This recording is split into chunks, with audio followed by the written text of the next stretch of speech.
Happy Sunday everyone! So eto guys, first time ko nakakita ng dumpling ng ganyan pagkaluto. O di ba ang sarap-sarap tingnan.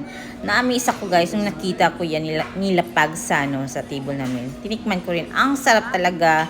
Ang crispy niya. First time ko talaga natikman ng ganun pagkaluto, di ba? Pinakita ko na nga sa inyo.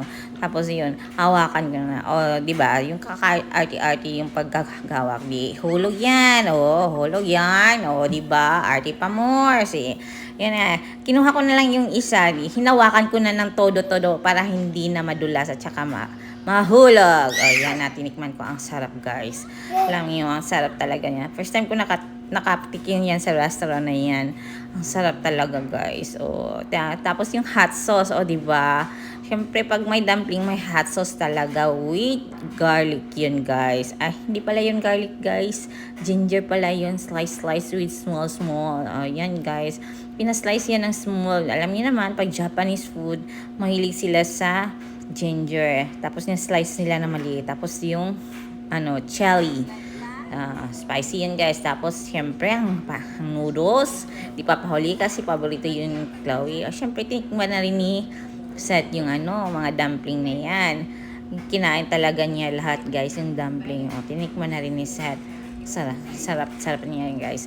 Paborito yan ni Seth guys yung dumpling. Kaya every time magkakain kami ng restaurant, pag may dumpling talaga, orderin talaga yan ni bakla. O yan na, tinikman na rin ni Seth yung isa.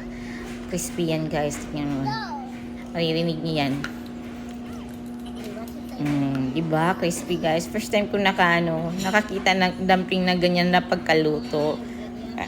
Alam niyo naman. First time nakanaog bukid. Si Chloe din. Nagtanong-tanong pa kung ano yan. Drama yan si Chloe. Nagtatanong yan kasi paborito niya yung noodles. Ang sarap din ng soup nila guys. 2 beses kami nag-order niya na.